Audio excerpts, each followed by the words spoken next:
இன்று அஸ்த நட்சத்திரம். வரதனுக்கு சகசிரார்ச்சனை ஆயிற்றே சுவாமி. அதனால் உதிரிகளாக பூக்களை இங்கே தயாராக வைத்திருக்கிறேன். யோசித்து பார்த்தால் இந்த பூக்கள் தான் எத்தனை பாக்கியம் பெற்றிருக்கின்றன. உண்மைதான் நம்பிகளே, இவை வரதனை சேரப்போவதால் மிகவும் பாக்கியம் பெற்றவைதான். கோடான கோடி மலர்கள் எங்கெங்கோ மலர்கின்றன. அவற்றில் சில மலர்களே பகவானின் திருவடியை சென்று அடைகின்றன. ஆனால் எந்த பூக்களாக இருந்தாலும் அதன் ஆயுள் பூத்த அந்த காலை பொழுது முதல் மாலை வரை மட்டும் தானே. ஆனால் இதோ இங்கு காணப்படும் பூஜா மலர்கள் இன்னும் சற்று நேரத்தில் பகவானின் ஒப்புயர்வற்ற திருப்பாத கமலங்களை அலங்கரிக்கப் போகின்றன. பெரும் பேறு பெறப் போகின்றன. நிச்சயம் தாங்கள் குறிப்பிட்டது மிகவும் சிந்தனையில் கொள்ளக்கூடிய விஷயம்தான். மனிதர்களும் எத்தனையோ பேர் பிறக்கிறார்கள், இறக்கிறார்கள். எத்தனை பேருக்கு பெருமாளுக்கு கைங்கரியம் செய்யும் பாக்கியம் கிடைக்கிறது. அவ்வகையில் நம் இருவருக்கும் போன ஜென்ம சுக்கிரதம் இருக்கிறது. அதுவும் வரதனுக்கு மிகவும் பிடித்தமானவன் என்ற உமது பாக்கியம் அரிதிலும் அரிதானது. முன்பே கேட்க வேண்டும் என்று நினைத்தேன்.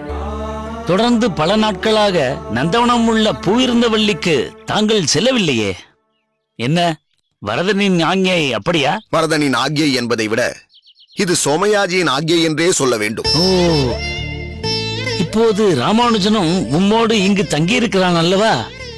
சரி சரி, இப்போதுதான் ஞாபகம் வந்தது. ஆனால் ஆச்சரியம் என்னவென்றால், தொடர்ந்து நந்தவனம் சென்று விதவிதமான பூக்களை சேர்த்து மாலையாக்கி பிறகு பூவிருந்தவல்லியில் இருந்து இங்கு காஞ்சியம்பதிக்கு வருவீர்கள். இதை வழக்கமாக கொண்டிருந்த தாங்கள் பல நாட்கள் இங்கேயே தங்கியிடும் அளவிற்கு ராமானுஜன் தங்களை கட்டி போட்டு விட்டான், பார்த்தீர்களா? ஒரு விதத்தில் அது வாஸ்தவம் தான் பட்டரே. ராமானுஜனுக்கும் அடியேனுக்கும் மிகப்பெரிய பந்தம் இருக்கிறது. ஆனால் அதை கர்மபந்தம் என்று சொல்லிவிட முடியாது.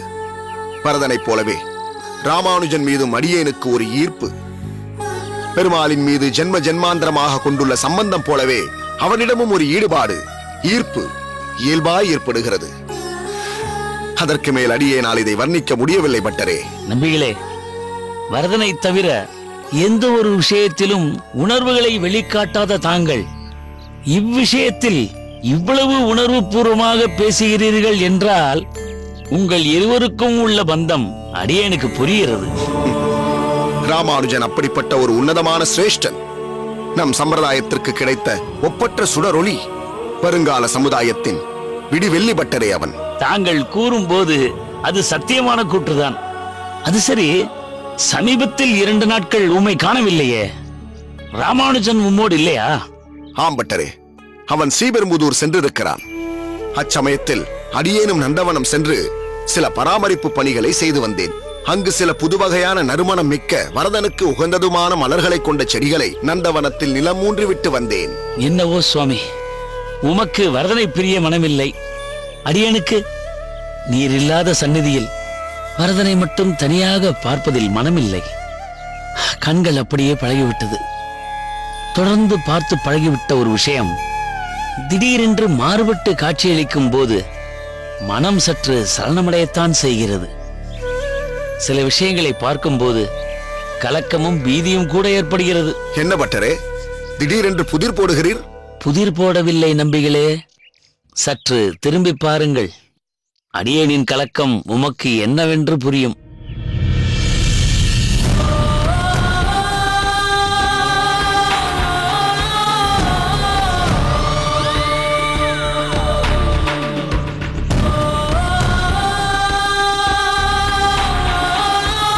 நமஸ்காரம். வரவேண்டும் வரவேண்டும். வந்தனம் சுவாமிகளே. தாங்கள் இங்கு விஜயம் செய்ய போவதாக அறிந்திருந்தால் தகுந்த முறையில் வரவேற்பு ஏற்பாடுகளை செய்திருப்பேனே. என்ன திருக்கட்சி, ராமானுஜனை நான் பாடசாலையில் சேர்த்துக் கொண்டேன் என்பதற்காக தடபுடலாக வரவேற்க ஆசைப்பட்டீரோ? மரியாதையெல்லாம் பலமாக இருக்கிறது. உண்மையில் தாங்கள் ராமானுஜனை தங்கள் பாடசாலையில் சேர்த்துக் கொண்டது தங்களின் பெருந்தன்மையே சுவாமி. இருப்பினும் ஒரு சித்தாந்த சுடரொளி, ஒரு சிறந்த துறவி, அதுவும் வெகு நாட்கள் கழித்து வரதனை தரிசிக்க வரும்போது தகுந்த முறையில் வரவேற்பதுதானே சுவாமி முறையாகும். இருக்கட்டும் இருக்கட்டும், நீர் சொல்லிய வார்த்தைகளே எம்மை தகுந்த முறையில் வரவேற்றதாகிவிட்டது. வேறு என்ன சொன்னீர்? ராமானுஜனை சேர்த்து கொண்டது பெரிய உபகாரம் என்றீரே. ஒரு விதத்தில் நீரும் ஒரு உபகாரிதானோய் சுவாமி. ஆமாம், ராமானுஜனை என்னிடத்தில் கொண்டு வந்து சேர்த்தீரே, அதைத்தான் சொல்ல வந்தேன். ஒரு சிறந்த வித்துதானையா அவன். எதையும் பசுமரத்தில் அடித்த துரும்பு போல் ஆழமாக மனதில் பதிய வைத்துக் கொள்கிறான். குறிப்புகளை எதிர்பார்க்காத சமயத்தில் ஈட்டி போல் பாய்ச்சுகிறான். குரு பக்தியிலோ முன்பிருந்த சகலரையும் மிஞ்சி விடுவான் போல் இருக்கிறது. தங்கள் திருவாயால் இதை கேட்பதற்கு மிகவும் மகிழ்ச்சியாக இருக்கிறது சுவாமி. அது மட்டுமா? ராமானுஜன் 2-3 நாட்களாக என்னோடு இல்லை. ஸ்ரீபெரும்புதூர் சென்றுள்ளான். உத்தரவு வாங்கி கொண்டுதான் சென்றான். ஆனால் பாரும், அவன் 2 நாட்கள் இல்லாதது 20 நாட்கள் இல்லாதது போல் ஒரு மாயையை உண்டு பண்ணிவிட்டான். நல்ல அற்புதமான குழந்தை ஐயா அவன். தாங்கள் சொன்னதை சோமயாஜி கேட்டால் அவர் மிகவும் சந்தோஷம் அடைவார். தங்களை வெகு நேரம் இதே இடத்தில் நிற்க வைத்து பேசுவது சங்கடமாக இருக்கிறது. தாங்கள் வரதனை சேவிக்க செல்லுங்கள். அடியேனும் சற்று நேரத்தில் வந்து விடுகிறேன். பட்டரே, இதோ புறப்பட்டு விட்டேன். வாருங்கள் சுவாமி. நீர் போய்கொண்டே இரும். நான் குளத்திற்கு சென்று சுத்தி செய்து கொண்டு வருகிறேன். சரி சுவாமி. என்ன நம்பிகளே, அடியன் கண்டது எதுவும் கனவில்லையே? ஏன் அப்படி கேட்கிறீர் பட்டரே? பிறகு வந்தது யாதவ பிரகாசர் தானா என்று தலையில் ஏதோ குடைகிறதே. சாதாரணமாக இவர் வந்து போனால் இடி இடித்து புயற்காற்று அடித்தார் போன்று இருக்கும். இன்றைக்கு இந்த யாதவ பிரகாசர் வந்த சுவடு தெரியாமல் போகிறாரே. ஓ, அதை சொல்கிறீரா? புயலையும் தென்றலாய் மாற்றும் வித்தை ராமானுஜனிடம் இருக்கிறது. சாதாரண கல்லையும் பொன்னாக மாற்றும் சிந்தாமணி கல்லை போன்றவன் ராமானுஜன். அவன் இல்லாத ஓரிரு நாட்களே யாதவ பிரகாச சுவாமிகளுக்கு வெறுமையாக இருக்கிறதாம். அதை சொல்பவர் யாதவ பிரகாசர். நம்ப முடியவில்லை, நம்பாமல் இருக்கவும் முடியவில்லை. சரி பட்டரே, சுவாமி, தாங்கள் சந்நிதி நோக்கி செல்லுங்கள். யாதவ பிரகாச சுவாமிகளுக்கு தகுந்த முறையில் மரியாதை செய்து விடுங்கள். தாங்கள் தாமதித்தால் ஒருவேளை அவர் தன் சுயரூபத்தை வெளிப்படுத்தினாலும் ஆச்சரியப்படுவதற்கில்லை. அதுவும் சரிதான். அடியேன் சந்நிதிக்கு செல்கிறேன். தாசன் அடியேன். தாசன் அடியேன்.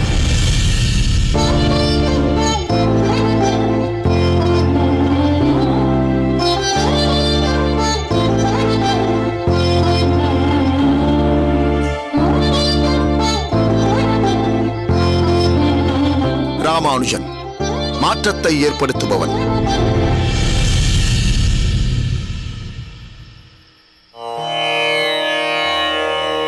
புள்ளும் சிலம்பினகான் புள்ளரையன் கோயில் வெள்ளை விழிச்சங்கின் பேரரவம் கேட்டிலையோ?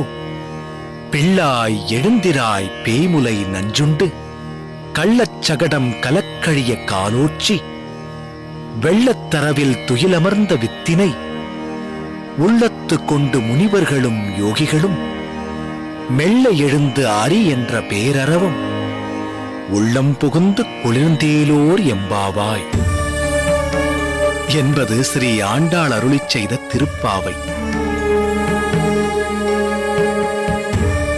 ராமானுஜா, விடியற் காலையில் சேவிக்க வேண்டிய பாசுரம் இது. இருப்பினும் உன் திருவாயால் கேட்பதற்கு மிகவும் ஆனந்தமாகவே இருக்கிறது.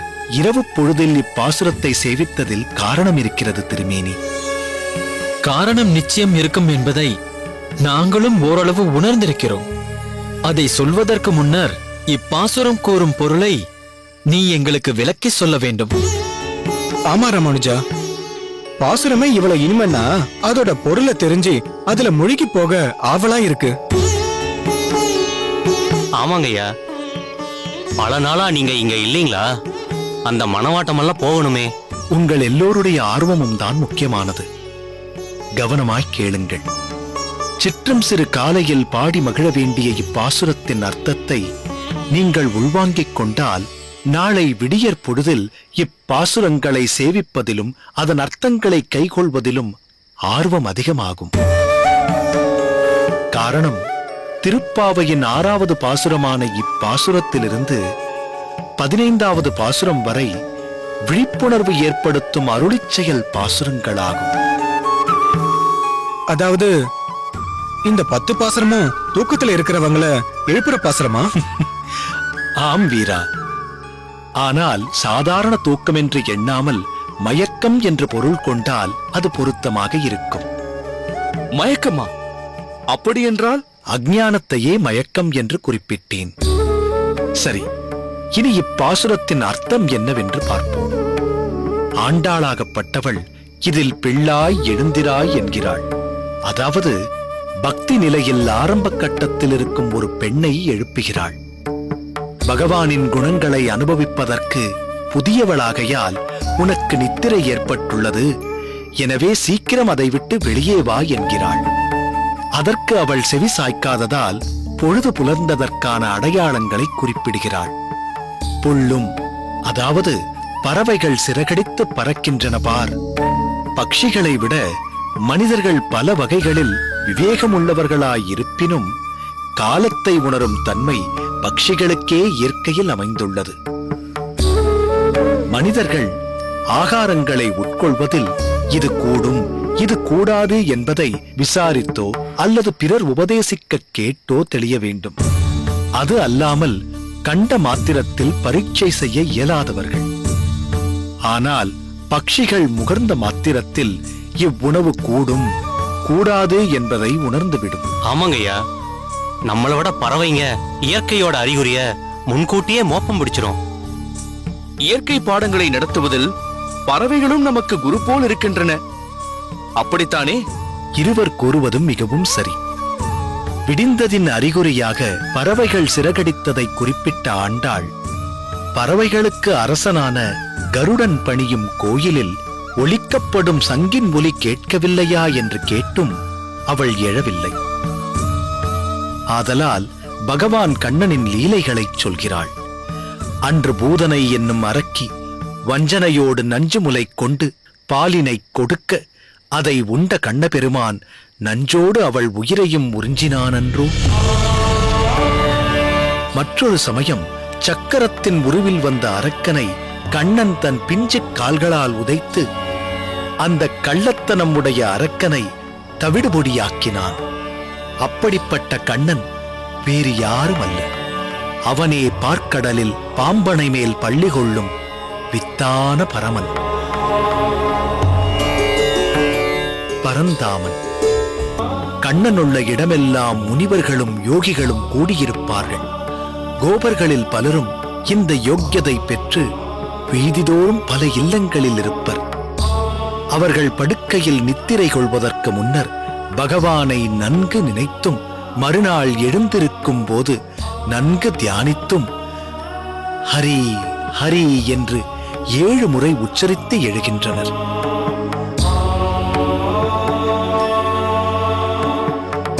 அப்படின்னா காலையில எந்திரிக்கும் போது 7 தடவை ஹரி ஹரின்னு சொல்லணுமா? ஆமாம். ஆனால் அதே சமயத்தில் மெல்ல எழுந்திருக்க வேண்டும். பிரகலாதனை இரண்யனின் சேவகர்கள் மலையிலிருந்து உருட்டிவிடும் போது தன் கைகளால் ஹிருதயத்தை பாதுகாப்பாக பிடித்துக் கொண்டானாம் பிரகலாதன். அதற்கு பாகவதத்தில் அவன் தெரிவிக்கிறான், என் உடலுக்கு என்ன வேண்டுமானாலும் ஆகட்டும், ஆனால் என்னுள் உறைந்திருக்கும் பரமாத்மாவான ஸ்ரீஹரி உனக்கு ஒரு ஆட்டமும் கலக்கமும் வராமல் இருக்க வேண்டுமே என்று கவலைப்பட்டானாம். அதுபோல் முனிகளும் யோகிகளும் ஹரி ஹரி என்று பரிவோடு மெல்ல எழுகிறார்கள். அவ்வொலி உன் காதுகளில் விழவில்லையா என்று தன் தோழியை பார்த்து கேட்கிறாள் ஆண்டாள். அப்படி சொல்லி எழுந்திருச்சோம்னா என்ன பலன் ஐயா? உன் கேள்விக்கு பதிலாகத்தான பாசுரமும் முடிகிறது. அதாவது அந்த மங்கள ஒலியானது நம் உள்ளத்திற்குள் புகுந்து நம் மனம் குளிர்கிறது. அன்று அந்த நாள் முழுவதும் நன்றாகவும் ஏற்றமாகவும் நிறைவடையும். இது ஒரு விதத்தில் உண்மைதான் ராமானுஜா. நல்ல வார்த்தைகளோடு காலை பொழுது விடிந்தால் மனம் குதூகலமாக இருக்கிறது. வசைப்பாடலோடு எழுந்தோம் என்றால் அவ்வளவுதான். நானும் பல பேரிடம் எரிச்சலோடு எரிந்து விழுவேன். அடியேன் ஏற்கனவே கூறிய பொருள் மேலோட்டமான பொருள். இதன் தத்துவம் என்னவென்று கூறுகிறேன், கேளுங்கள். புல்லும் சிலம்பின, அதாவது மனிதர்களை விட அறிவில் தாழ்த்தியான பறவைகள் கூட சீக்கிரம் எழுந்து விட்டன. அதாவது மயக்கத்திலிருந்து தெளிந்து விட்டன. புல்லறையின் கோயில் என்பது பகவான் நித்திய வாசம் செய்யும் திருமந்திரமான மகா வாக்கியம். அதில் சங்கின் ஒலி பிரணவம். சங்கின் என்று இன் சேர்த்து சொன்னதில் இன் என்பதற்கு இனிய பெயர், அதாவது நாராயண பதம் என்று பொருள். வெள்ளை என்பது சத்வகுணம். சாத்வீகமான அம்மந்திரத்தின் பொருளை விவரிக்கும் ரகசிய விசாரங்கள் காதில் விழவில்லையா என்று கேட்கிறாள் ஆண்டாள். மேலும் பேய் என்பது மூல பிரகிருதி ஆகும். அதன் முலை புத்தியும் அகங்காரமும் ஆகும். நஞ்சு அவற்றால் வரும் தோஷங்களை குறிக்கிறது. சகடம் என்பது மனோரதம், அதாவது மனம் கள்ளத்தனமுடையது. அதை கலக்கழிப்பதாவது வைராக்கிய வளர்ச்சி பெற்றிருத்தல் என்று பொருள். அதை பெறுவதற்கு வித்தாகிய அந்த பரமனையே ஆச்சாரிய ரூபமாக கொண்டு முனைந்து மனதை மோகத்தால் நிலைநிறுத்தி தியானிக்க அஞ்ஞான இருள் விலகும், ஞான ஒளி பிறக்கும்.